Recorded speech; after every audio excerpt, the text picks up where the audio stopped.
Hello, ladies and gentlemen. Just checking out if my things are all good here. Looks like I'm okay. Got my drink. Hi, folks. Nice to see you. My name's Dustin Cormier. Welcome to How to Rock Astrology. For those of you who might be watching live, I've been busy with some things. Coronavirus has got me jumping through some hoops, but now I'm all good. I'm home, got my zone, and we can do a live stream. Today, we are going to be continuing our reading of Stephen Arroyo's Astrology, Karma, and Transformation. The particular subject of today's discussion is the planet Saturn.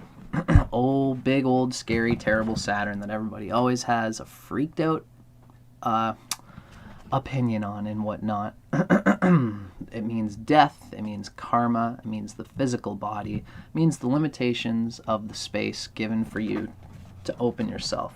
I've been doing a lot of gardening lately, and I found that a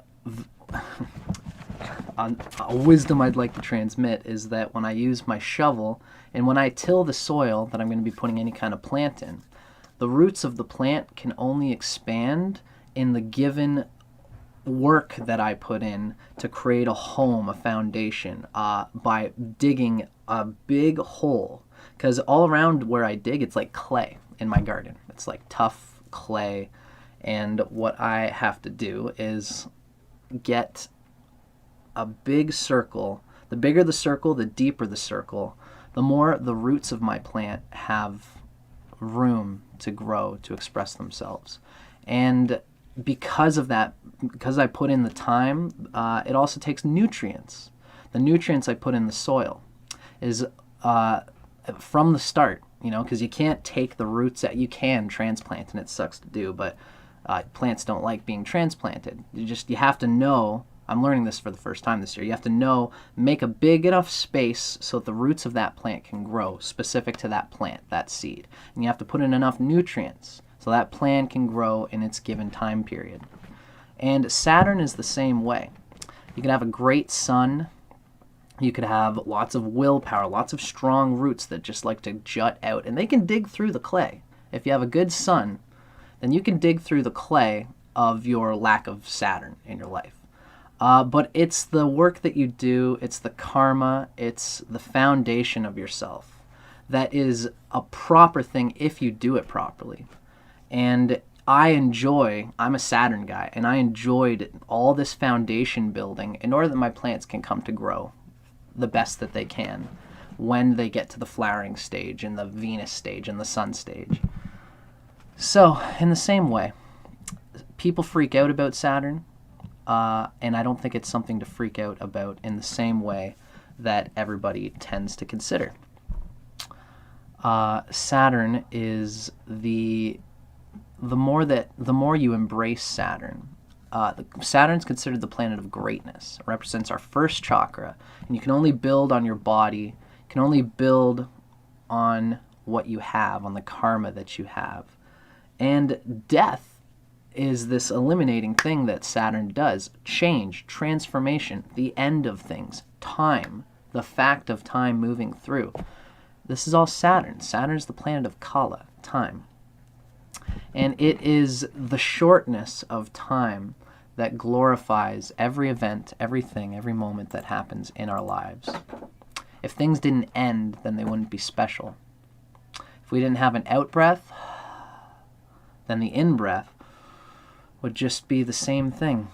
It's the yin and the yang that make each other beautiful and glorious and special. And it's Saturn, in the same way, that provides us with a firm foundation through which we can grow if we are willing to look at Saturn, to be with the limitations of our physical body, to be with the limitations and the cycles of nature through which we use the vessels of our body to conduct the spiritual desires that we want through the sun and all the other things, and the moon. Saturn, I always relate to our excreting functions, like going to the bathroom. When you go to the bathroom, it's something that you have to do. And we could say, oh, gee, it sucks that we have to go to the bathroom. But that's just silly. Why, the only person who has trouble with the fact that we as humans, have to go to the bathroom are people who are not looking at the ultimate full reality of being a human being. Some people could say, like, why don't we just throw this whole going to the bathroom thing out? Why don't we genetically engineer humans that can just take in food without needing to excrete? Wouldn't that be better? No. Nature has already given us this form through which we have to take in food and assimilate food. It's the fact that we excrete food that allows us to get hungry. It's the fact that we have to have digestive functions and elimination functions that allows us to enjoy the sweetness of food. And food's sweetness is good enough. If you have a good Saturn, then you can enjoy the sweetness of life and of having food and of having loved ones. If you have a good Saturn that's enshrined to Venus, then you grip with importance and functionality your Venus. And Venus becomes functional through that interaction with Saturn. And in this way, you won't go looking for any old relationship, any love that is less meaningful. Saturn is what brings meaning, if you get that, it's like it brings the cream to the top. Saturn is what turns the runny milk of life into the cream of what is absolutely best and most functional. And we can get in tune with that if we're willing to be with the dark side of life, to be with the dark side of the moon, to be with our, it's like emotions. Emotions are important. Saturn is what allows us to interplay between our bad emotions and our good emotions. And if we don't have a good Saturn, then we can't be with our sad emotions. If we can't be with our sad emotions, then we won't allow our good emotions in. If you're somebody who is always running away from bad feelings, if you're running away from the limitations of your body, if you have a chronic disease, or if you have some kind of hard psychological interplay between your parents that has caused your father to always feel like you are not enough. You're not as good as your brothers or your big brother or your little brother, or these are these discipline refining things that you could feel bad about. Or any kind of limitation we can feel bad about, or we can take it for what it is, as the nature of nature, bringing out the best of the seed by the interplay of what we are as seeds and the soil that is our reality. The more a seed can just accept the soil it's given, the more it can say, fuck it, this is what I am, this is what it is, and I'm going to start pouring through, even if it's clay, even if it's crappy dirt. A good seed will still have the Saturn to get through harsh circumstances, or through good circumstances. But then we come into the other side of Saturn, which is if you have a good life and everything's cool, and you have a good Saturn, that means that's like a plant which is rich and fertile, has leaves coming through like crazy. And any good gardener knows to prune where the leaves become unseemly.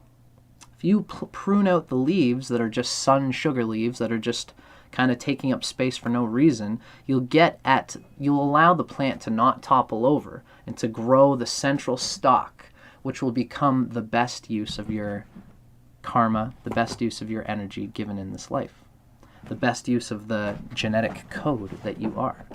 The more you can, whether you're in hard times or whether you're in rich times, it's the refinement, the discipline of Saturn, of a dedication to work, to sacrifice, to transcendence for its own sake. Sounds like an annoying thing, right? Oh, geez, work. It's got to be this hard thing.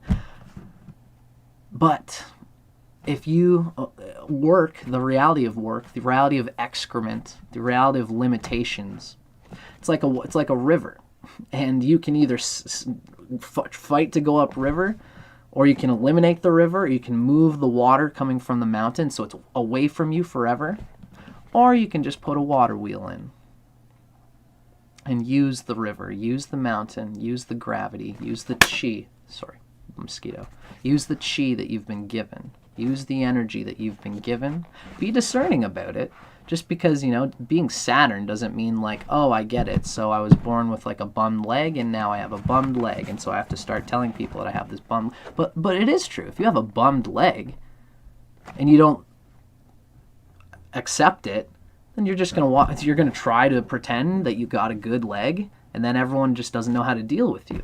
Saturn is when you just accept what you are and you deal with people, especially when you deal with others with commitment to what you know that you are, that you can do.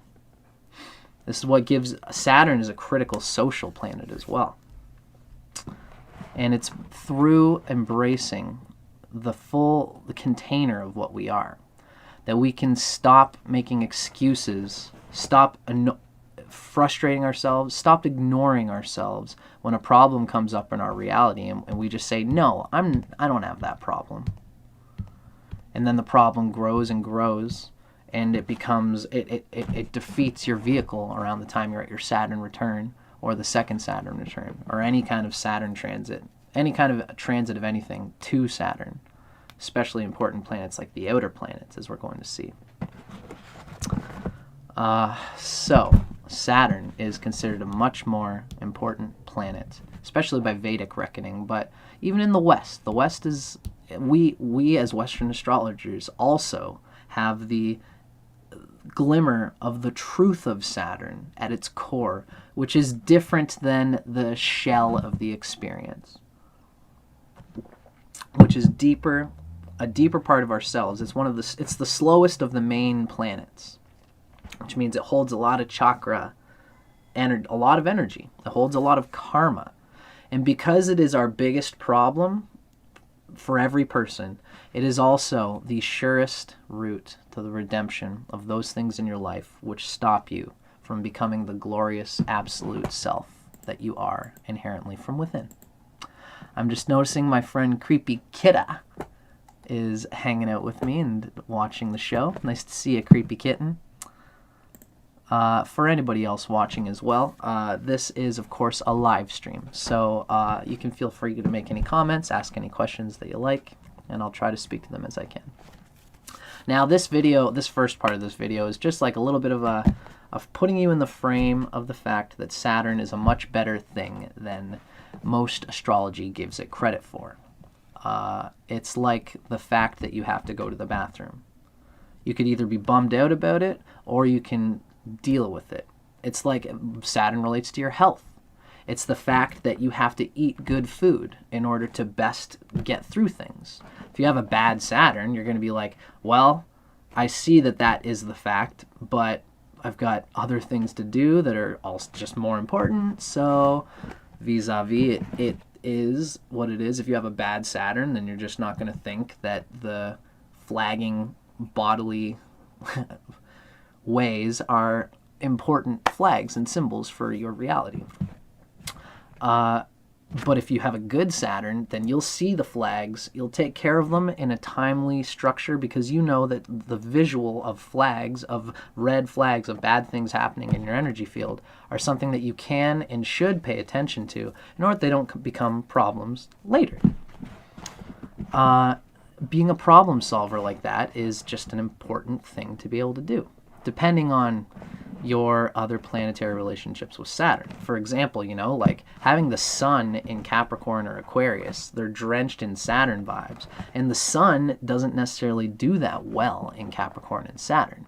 So if you have, any important placement in a Saturn sign that's not ideally there, like for example, Jupiter in Capricorn is debilitated in Capricorn, and such a person has to be more discerning about when you're going to be looking down at problems, because you could be like you're sapping your Jupiter because your whole faith and optimism are being sucked out by the fact that we all need to deal with Saturn and that you need to deal with Saturn too. So a person with Jupiter in Capricorn, whenever they employ Saturn, they're going to suck out a little bit of their Jupiter, which sucks for their Jupiter, but you still got to be Saturn. So such people have to be discerning about when you have to look down at problems, because there is a time to be a problem solver and look down and see your problems, and then there's a time to, okay, I've done my thing, I've done my problem, so now I can look up again. Now I can look towards the ennoblement of my spirit. If you have a bad Saturn, you'll be looking down at problems too much, trying to fix them, seeing everything as a problem, and never you lose the discernment between the real problems in your life. It's like, I can't deal with my bloated liver because my alcohol intake is what allows me to be a good host. And I am, it's like a wife of a rich guy, and the woman never takes care of her own body. She's just if you have she has a bad Saturn, and she thinks, oh, I can't take care of my body because my husband wants me to play hostess. But oh, I can't play hostess because I've got this liver that's like failing. But there's no discernment of either there, and then you end up doing neither of them, and then the whole thing explodes. That's like Saturn and Aries type of person. Or Saturn in close to the first house, it's not as well. Or when Saturn's getting stunted by the sun or another enemy to Saturn, like the moon, for example. So these are the kind of things that make you lose discernment with Saturn. Whereas a good Saturn, well placed, if it's got trine to Venus or Mercury or Jupiter, any kind of benefic really, if it's close to the 7th house cusp where it gains a Digbala in Vedic astrology, if it's close to Libra, its exaltation point, all these things will give this Saturn, anybody's Saturn, you'll be able to say, like in the moment with the hostess thing, I know my husband wants me to play hostess, but I also know that as a tree, if I want to give of my fruit, I need to have a strong root in myself. Otherwise, I can give fruits now, but if I never take care of myself, I'm just going to wither and die and have like tuberculosis or some kind of liver issue. And then for the whole time that the problem of the red flag in the engine has become such a big need that now I can't play hostess to my husband at all. That's what happens with the bad Saturn. With the good Saturn, the woman knows that I'm a plant, and if I want to give of my fruit in the best possible way, I'll give a bit of fruit and then heal. And then give a bit of fruit and then heal. Allow myself to, ideally, if you have a good Saturn, you're probably not going to be drinking yourself stupid in order to play hostess anyway. Since you have an instinct to take care of yourself, good Saturn people just have good health. If you have the instinct to take care of yourself, then you probably won't feel like you even need to drink in order to do this functional job that you've promised your husband in this weird situation, this hypothetical situation that I've just cooked up.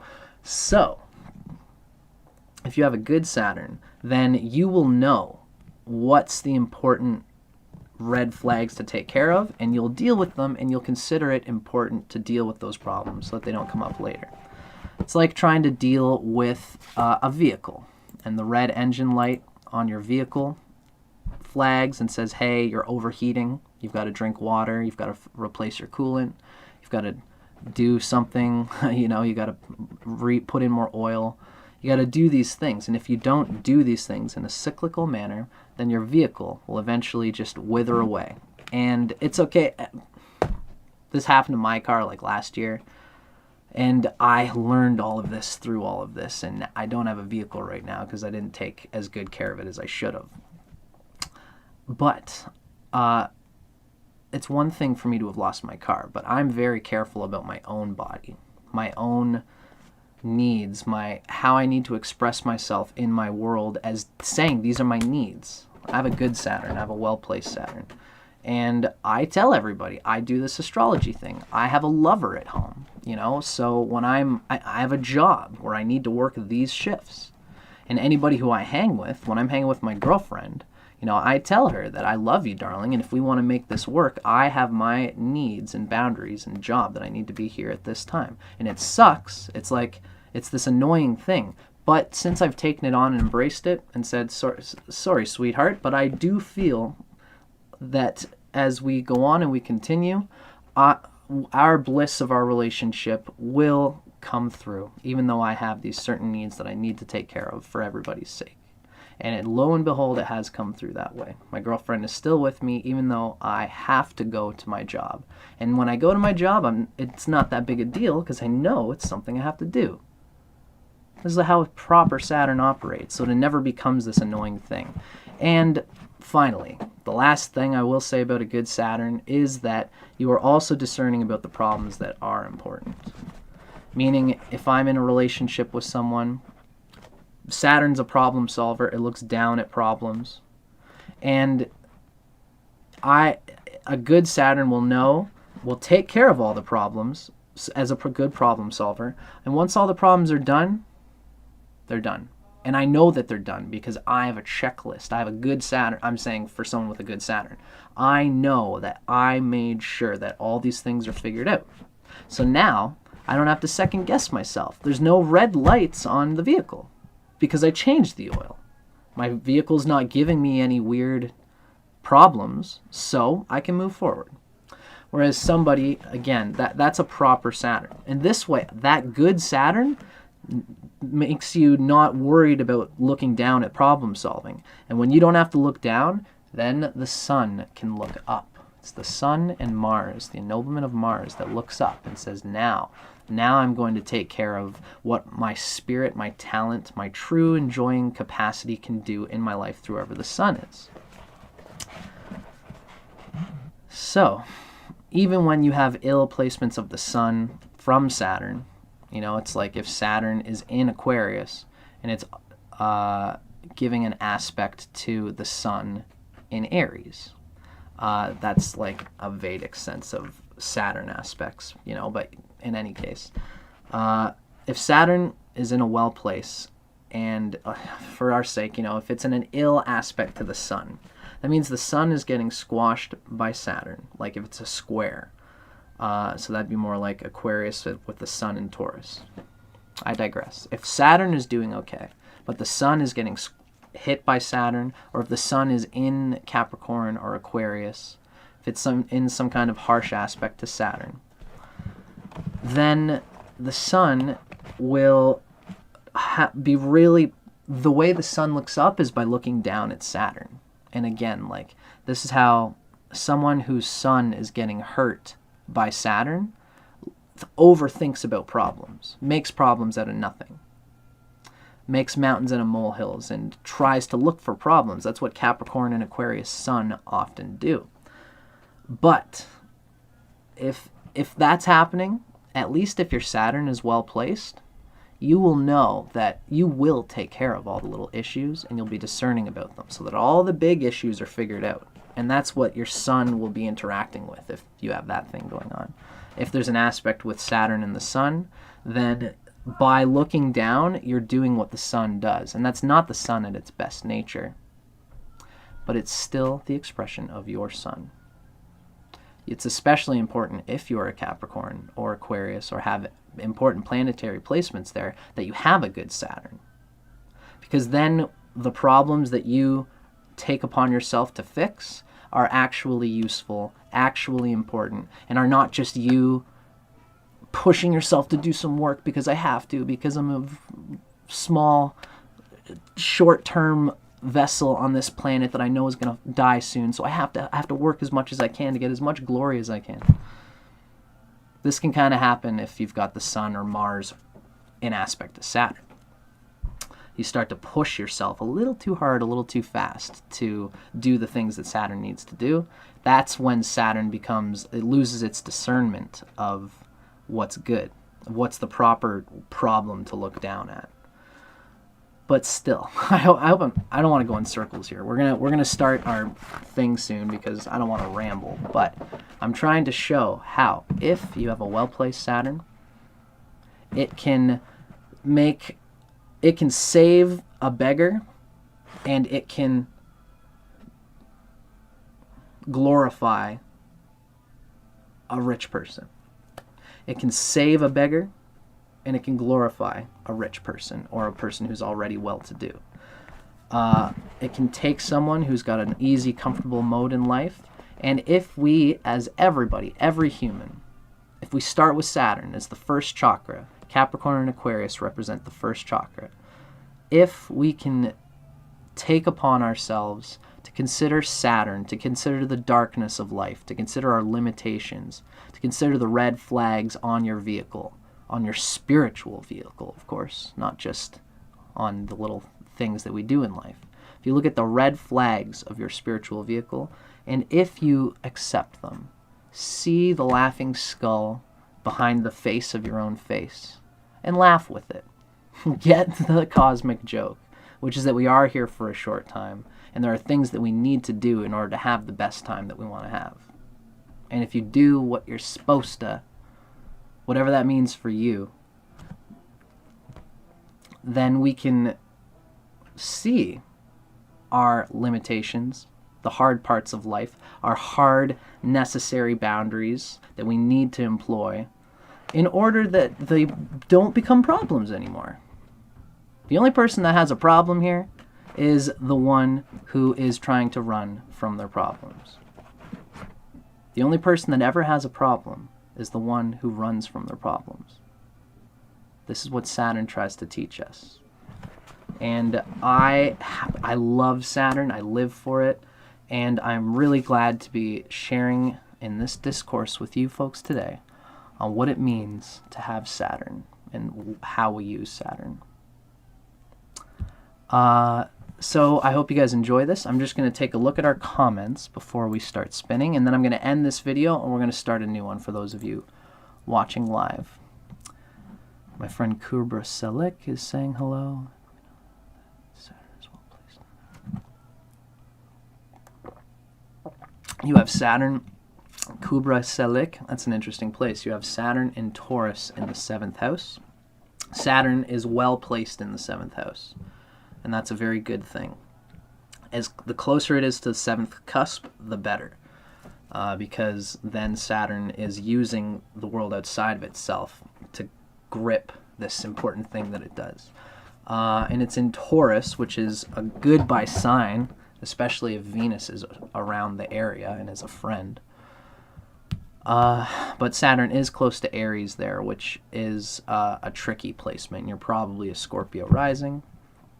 I'd say it's an alright placement, and, you know, everything that else in your chart is going to show, like, for example, positive trines and aspects towards Saturn, aspects from Venus and Mercury especially. These are the kind of things that are going to give your Saturn what it needs to get over the fact that it's still close to Aries. And my friend Maigi is also watching. So thanks, folks. You know, I won't always do those little personal things, but sometimes I will. At this point, I feel like we should cut off this video for now. For those of you watching, I'm going to come right back on, and we're going to continue to actually start reading from our book here, Stephen Arroyo's Astrology, Karma, and Transformation. Hope you guys enjoyed my little spiel, and I'll see you guys on the next part of this series.